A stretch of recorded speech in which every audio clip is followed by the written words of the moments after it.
सर्दियों का मौसम बेलपत्र के पौधे के लिए चुनौतीपूर्ण होता है।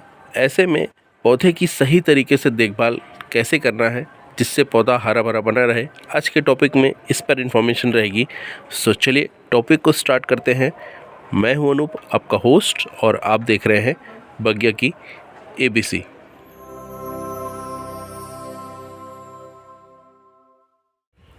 सर्दियों का मौसम बहुत सारे पौधों के लिए चुनौतीपूर्ण होता है।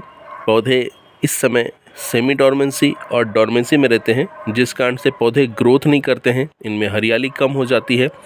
धीरे धीरे पौधे सूखे से मुरझाए से बेजान से दिखने लग जाते हैं। बेलपत्र के पौधे की बात करें तो यह डोरमेंसी में चला जाता है, इसलिए पूरी तरीके से ग्रोथ करना बंद कर देता है। इस समय आपको कुछ बातों का विशेष रूप से ध्यान रखना है, जैसे कि लेस वाटरिंग। पौधे पर आपको पानी कम मात्रा में देना है। जब इसकी मिट्टी सूखी हो तभी आपको इसकी सॉइल में वाटरिंग करना है। अगर इसकी मिट्टी को आप बार बार गीला करते हैं, अधिक मॉइस्चर मेंटेन करते हैं, तो पौधा रूट रॉट का शिकार हो सकता है और ऐसे में पौधा आपका ख़राब हो सकता है। आप पौधे को वीक में 1 से 2 बार वाटरिंग कर सकते हैं जब भी सॉइल ड्राई हो। इस बात का विशेष रूप से ध्यान रखें। अगला पॉइंट है सनलाइट। क्योंकि बेलपत्र का पौधा एक सदाबहार बारहमासी पौधा है जो पूरे समय हरा भरा रहता है। केवल सर्दियों के मौसम में और इसी प्रकार से गर्मियों के मौसम में विशेष परिस्थितियों में इसमें आपको थोड़ी सी समस्या देखने को मिलेगी। इसे फुल सनलाइट की रिक्वायरमेंट होती है। आपको इसे पूरे दिन की धूप में रखना है, ऐसी जगह पर रखना है जहाँ पे इसे पूरे दिन की धूप पर्याप्त मात्रा में मिल सके। अगला पॉइंट है फर्टिलाइज़र से रिलेटेड। बेलपत्र के पौधे को फर्टिलाइज आप नवंबर के महीने में कर सकते हैं, लेकिन दिसंबर के महीने में, जनवरी के महीने में इसे अगर आप फर्टिलाइज़ करने के लिए जाते हैं तो पौधा ओवर फर्टिलाइज होने के कारण रूट रॉट का शिकार भी हो सकता है।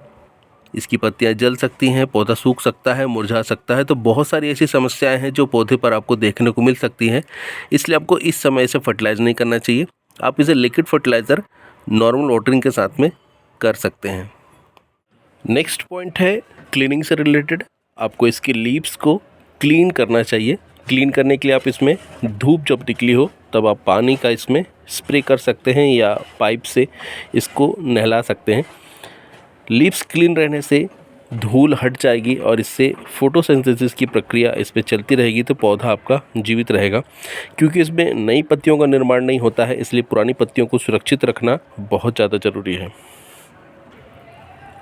अगला पॉइंट है, इसे आपको डायरेक्ट जो हवा रहती है, ठंडी हवा, शीत लहर बोलते हैं जिसे, उससे बचाना है।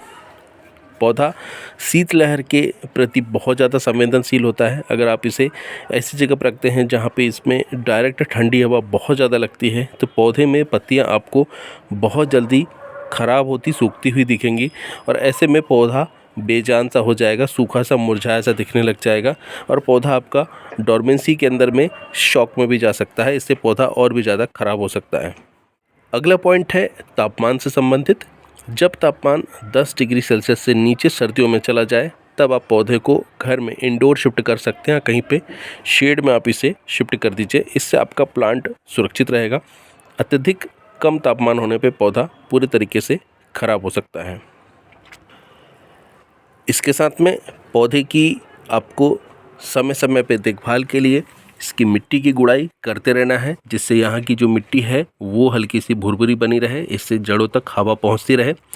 पौधे को आपको पेस्ट से भी बचाना है और इसके साथ में इसमें अगर कोई सूखी पत्तियाँ या सूखी टहनियाँ आपको दिखती हैं तो उन्हें भी समय समय पे निकालते रहना है। इस तरीके से आप पौधे को देखभाल करके सर्दियों में सुरक्षित रख सकते हैं। जैसे ही स्प्रिंग का सीज़न आएगा, पौधे पे आपको नई ग्रोथ दिखना स्टार्ट होगी। आप स्प्रिंग पे इसे रिपोर्ट कर सकते हैं। अर्ली रिपोर्टिंग आप जनवरी एंड के बाद में जब भी हल्का मौसम गर्म हो तब आप कर सकते हैं, या फिर आप फरवरी के महीने में इसे रिपोर्ट करके और फिर से आप इसकी फर्टिलाइज़ करके इसे धूप में अच्छे से रखें, तो फिर आपका पौधा हरा भरा हो जाएगा। सो फ्रेंड्स, ये थी इन्फॉर्मेशन बेलपत्र के प्लांट की सर्दियों में देखभाल के लिए। इस टॉपिक से रिलेटेड अगर कोई भी क्वेरी है तो आप मुझे कमेंट बॉक्स में कमेंट करके पूछ सकते हैं। टॉपिक अच्छा लगा है तो औरों के साथ में शेयर करिए। टिल देन के लिए friends, bye bye, thank you, happy gardening.